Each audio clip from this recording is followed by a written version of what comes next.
Hello everyone, this is Praveen from Target Academy. ఈ particular వీడియోలో మనం ఏమే ఇంటర్ ఎగ్జామ్స్ జరుగుతున్నాయండి. Day before the exam A topics prepare అవ్వాలి, మొత్తం ప్రిపేర్ అవ్వడానికి కుదరదు కాబట్టి ఇంపార్టెంట్ టాపిక్స్ మీద ఫోకస్ చేస్తాం. ఈ వీడియోలో మనం డిటి ఐడిటి పేపర్కి సంబంధించి ఇంపార్టెంట్ టాపిక్స్ ఏంటి, ఎగ్జామ్ టిప్స్ ఏంటో చూద్దాం. రైట్, ఫస్ట్ మీరు ఇంపార్టెంట్ టాపిక్స్ మీద ఫోకస్ చేయండి, వాటిని ఎక్కువ టైమ్స్ రివైజ్ చేయండి. హాఫ్ డే ఉంటుంది ఆర్ 1 డే ఉంటుంది కాబట్టి మనం ఎఫెక్టివ్గా ఆ టైంని యూజ్ చేయాలి, టైం వేస్ట్ చేయకూడదు. Next, presentation is very important. Sir నీట్గా రాయండి, వచ్చిన క్వశ్చన్స్ ముందు రాయండి. నెక్స్ట్, ప్రొవిజన్ కంపల్సరీ రాయండి. ప్రొవిజన్ రాసే దాన్ని అప్లై చేయండి. ప్రొవిజన్ కంపల్సరీ అంటే చాలామంది అనుకుంటారు వాళ్ళకి తెలుసు కదా మళ్ళీ రాయటం ఎందుకని. వాళ్ళకి అసలు పేపర్ వాల్యూ చేసే వాళ్ళకి ఏం తెలియదు అన్నట్టుగానే ప్రొవిజన్ రాయండి. అట్లీస్ట్ మీరు ప్రొవిజన్ రాస్తే మీరు ఒకవేళ దాన్ని అప్లై చేసినప్పుడు రాంగ్ క్యాలిక్యులేట్ చేసినా, రాంగ్గా ఏమైనా చేసినా సరే మినిమం కొంత మార్కులన్నా రావచ్చు. Next, working notes are very important. మీరు ప్రతి క్యాలిక్యులేషన్కి వర్కింగ్ నోట్ రాయండి. Next, format. సార్ మనం ప్రతి చాప్టర్కి ఒక ఫార్మాట్ చెప్తున్నాం, ఆ ఫార్మాట్లోనే రాయిస్తే ఎక్కువ మార్క్స్ వచ్చే ఛాన్స్. ఓకేనా సార్? ఫస్ట్ ఇంపార్టెంట్ టాపిక్స్ గురించి మాట్లాడుతున్నాం. Important topics. Sir important topics అంటే ఏమేమి ఉంటాయి? ఫస్ట్ నేను ఒక లిస్ట్ చేశానండి. Basic concepts. Sir basic concepts సంబంధించి ఏమేమి ఇంపార్టెంట్ అంటే ఫస్ట్ చాప్టర్లో ఏమి ఇంపార్టెంట్ చూసుకోవాలి సార్. డెఫినేషన్స్ కంపల్సరీ ఒకటి వచ్చే ఛాన్స్ ఉంది, ఎంసీక్యూ కానీ థియరీ క్వశ్చన్ కానీ. డెఫినేషన్స్, డిఫరెన్సెస్, డిటీకి ఐడిటీకి డిఫరెన్స్ ఏంటి, diversification of income and application of ఇన్కమ్కి డిఫరెన్స్ ఏంటి, అండ్ ట్యాక్స్ రేట్స్ ఫోకస్ చేయండి. Debate under section 87A, old tax regime, default tax రిజ్యూమ్లో రెండింటికి డిఫరెన్స్ ఉందండి. అక్కడ 12,500, ఇక్కడ 25,000, ఇలాంటి డిఫరెన్స్ అనేది కంపేర్ చేసుకుంటూ చదవండి. Surcharge, marginal relief and default tax regime గురించి కూడా చూసుకుని వెళ్ళండి. ఇవి ఇంపార్టెంట్ టాపిక్స్. రెసిడెన్షియల్ స్టేటస్లో ఇంపార్టెంట్ ఏంటి సార్ అంటే residential status of individuals, section 6 subsection 1, section 6 subsection 6. 183 days అలాంటివన్నీ, 3 days and 365 days and 6 subsection 6లో అట్లీస్ట్ 2 years రెసిడెన్స్ ఉండాలి out of 10 years and 730 days in 7 years, ఇట్లాంటివన్నీ. And Indian income, global income అది కూడా focus చేస్తున్నాడండి, important. Next, agriculture ఇన్కమ్లో method of aggregation ఎప్పుడు apply అవుతుంది అనే కండిషన్స్ చూసుకుని వెళ్ళండి. అది ఎలా చేయాలి అనేది కూడా అగ్రికల్చర్ ఇన్కమ్ ఇంక్లూడ్ చేసి ట్యాక్స్ క్యాలిక్యులేట్ చేయడం, మళ్ళీ అగ్రికల్చర్ ఇన్కమ్కి బేసిక్ ఎగ్జామ్షన్ లిమిట్ యాడ్ చేసి ట్యాక్స్ క్యాలిక్యులేట్ చేయడం, ఆ ట్యాక్స్లోంచి ఈ ట్యాక్స్ రెడ్యూస్ చేయడం, ఇది మెథడ్ ఆఫ్ అగ్రిగేషన్. ఒకసారి అది చూసుకుని వెళ్ళండి. కాంపోజిట్ ఇన్కమ్ మనం చెప్పుకున్నాం. టీకి ఎంత, రబ్బర్కి ఎంత, and coffee grown and curd అయితే ఎంత, coffee grown curd and roasted అయితే ఎంత, ఇలాంటివన్నీ చూసుకొని వెళ్ళండి. హౌస్ ప్రాపర్టీకి సంబంధించి format is very important. So format ఏం చెప్పుకున్నాం మనం? సో వెరీ ఈజీ అండి. So sir GAV, gross annual value minus municipal tax paid, net annual value minus deductions under 24. So 24A, 24B. Next, income from house property. ఇందులో కూడా self occupied అయితే ఏంటి and vacancy ఉన్నప్పుడు ఎలా deal చేయాలి, ఈ రెండు ఇంపార్టెంట్. సెల్ఫ్ ఆక్యుపైడ్కి సంబంధించి, వేకెన్సీకి సంబంధించిన క్వశ్చన్స్ ఇంపార్టెంట్, అవి చూసుకోండి. అండ్ శాలరీ హెడ్కి సంబంధించి సో వెరీ శాలరీలో మనం ఫార్మాట్ చెప్పుకున్నాం. బేసిక్ పార్ట్, బేసిక్ బోనస్, ఇవన్నీ. Allowances taxable. Next, perquisites taxable. Retirement బెనిఫిట్స్లో నుంచి ఒకటి బెనిఫిట్ ఇస్తాడు, అది PF అవ్వచ్చు, గ్రాట్యుటీ అవ్వచ్చు, ఏదైనా లీవ్ శాలరీ అండ్ క్యాష్మెంట్ అవ్వచ్చు, ఏదైనా అవ్వచ్చు. సో పెన్షన్ అవ్వచ్చు. సో రిటైర్మెంట్ బెనిఫిట్స్ చూసుకోండి. అలవెన్సెస్లో మీరు children education allowance, hostel allowance, HRA, transport allowance చూసుకోండి. పర్క్విజిట్స్లో car very important, RFA, rent free accommodation, medical facility, insurance చూసుకోండి.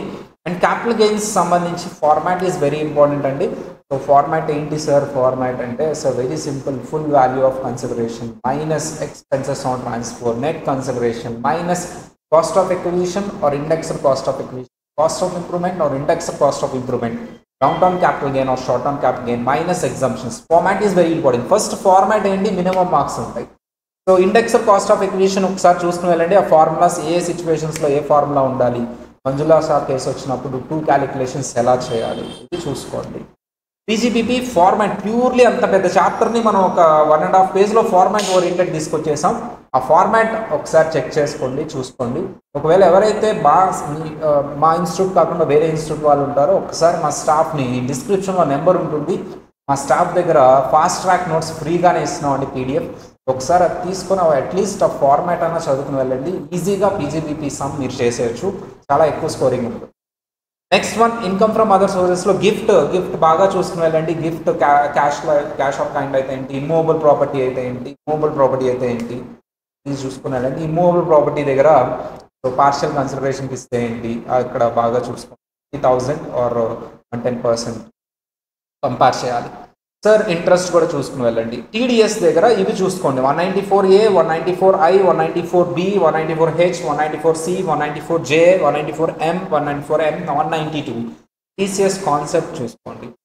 డిడక్షన్స్లో 80C మొత్తం అండి, 80CC అవన్నీ కూడా 80C, 80CC, 80CCD, 80CCD2, ఇప్పుడు కొత్తగా వచ్చింది అది కూడా 80CCH. అండ్ అవి 80D, 80DD, 80D medical insurance, and 80E, 80G, 80GG ఇవన్నీ చూసుకునే ఎగ్జామ్కి వెళ్ళండి. చాలా మనం సమ్మరీ రాసుకున్నాం చాలా సింపుల్గా, సో అవి చూసుకుని వెళ్ళండి. క్లబ్బింగ్ 1.5 పేజ్ ఉంటుంది, అది ఒకసారి చూసుకుని వెళ్ళండి. సెట్ ఆఫ్ క్యారీ ఫార్వర్డ్ కూడా వెరీ ఇంపార్టెంట్ సార్. కాన్సెప్ట్తో పాటు ఒక క్వశ్చన్ ఇన్స్టిట్యూట్ బుక్లో క్వశ్చన్ ఉంటుంది, అది కూడా చూసుకుని వెళ్ళండి, very important. Next one return of income theory చదువుకుని వెళ్ళండి. అడ్వాన్స్ ట్యాక్స్ డ్యూ డేట్స్ చూసుకుని వెళ్ళండి. ఏఎండి అండ్ 10ASH 5 ఇయర్స్కి ఎంత, ఆఫ్టర్ 5 ఇయర్స్ తర్వాత రిమైనింగ్ 5 ఇయర్స్కి ఇది కూడా చెక్ చేసుకొని చూసుకుని వెళ్ళండి. సో ఇవన్నీ చూసుకుని వెళ్ళండి, ఇంపార్టెంట్ టాపిక్స్ ఇవన్నీ. వీటితో పాటు మీకు నెక్స్ట్ వీడియోలో జిఎస్టీ మనం జిఎస్టీ ఒక 10 పేజెస్లో రాసేసేవాళ్ళు జిఎస్టీకి సంబంధించి. సో ఆ 10 పేజెస్ ఒకసారి చూసుకుని వెళ్ళండి. ఒకసారి అది కూడా ఓపెన్ చేద్దాం. జిఎస్టీకి సంబంధించి 10 పేజెస్ ఏంటి అనేది ఓపెన్ చేద్దాం, అది కూడా ఒకసారి చెక్. Sir very simple. జిఎస్టీకి సంబంధించి మేమైతే చాలా షార్ట్కట్లో రాసాము జిఎస్టీ. సో చాలా సింపుల్గా అయిపోతుంది మీకు జిఎస్టీ. ఒక యూనిక్గా చాలా తక్కువ పేజెస్లో ఫాస్ట్ ట్రాక్ కూడా రాసుకున్నాం. సో జిఎస్టీకి సంబంధించి మీరు చెక్ చేయాల్సింది ఏంటి, ఇంపార్టెంట్ టాపిక్స్ ఏంటి అనేది ఒకసారి చూద్దాం. జిఎస్టీ ఈ నోట్స్ కావాలి అంటే మీకు ఈ నోట్స్ వచ్చేసి మా స్టాఫ్ దగ్గర ఉంటుందండి, మీరు అడిగి తీసుకోవచ్చు నోట్స్ స్టాఫ్ దగ్గర. ఫస్ట్ సప్లై చాప్టర్లో మీరు సప్లైకి సంబంధించి సేమ్ ప్రతి చాప్టర్ ఒక సమ్మరీ వేసేస్తాం, ఆ సమ్మరీ ప్రకారం వెళ్ళిపోవచ్చు. సప్లై అంటే ఏ కండిషన్ సాటిస్ఫై చేయాలి, and exemptions to supply of goods and service exemptions, central government power, ఇలా ప్రతిదీ షార్ట్ కట్లో రాసాం. ఇంక ఇందులో ఇంపార్టెంట్ అన్ఇంపార్టెంట్ అని ఏమి ఉండదు. జిఎస్టీలో ఉండేదే 10 to 12 పేజెస్ అని షార్ట్ కట్ రాస్తే మొత్తం ఈ రన్నింగ్ నోట్స్ తీసుకున్నా సరే అరౌండ్ 25 పేజెస్ వస్తుంది. సో ఇవి ఒక్కసారి one time or 2 times reading enough అండి. రిజిస్ట్రేషన్ ప్రతి చాప్టర్ చాలా షార్ట్ కట్లో క్రిస్పీగా రాసాం, ఇంపార్టెంట్ పాయింట్స్ అన్ని రాసాం. సో ఇలా అన్నమాట రిజిస్ట్రేషన్కి సంబంధించిన point very important.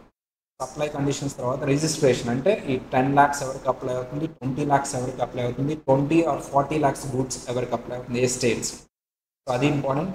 Next one, so value of సప్లైలో ఏవేవి ఇంక్లూడ్ చేయాలి, వాల్యూలో ఏవి ఎక్స్క్లూడ్ చేయాలి, నీట్గా రాసాను చూడండి. ఇంక్లూడ్ అండ్ ఎక్స్క్లూడ్, ఏవేవి ఇంక్లూడ్ చేయాలి, ఏవేవి ఎక్స్క్లూడ్ చేయాలి. రూల్స్ చూడకపోయినా పర్లేదు, బట్ ఏవి ఇంక్లూడ్ చేయాలి, ఏవి ఎక్స్క్లూడ్ చేయాలి కంపల్సరీ చూడండి. ట్యాక్స్ ఇన్వాయిస్ దేనికి, టైమ్ ఆఫ్ సప్లైకి ఇంపార్టెంట్ అండి.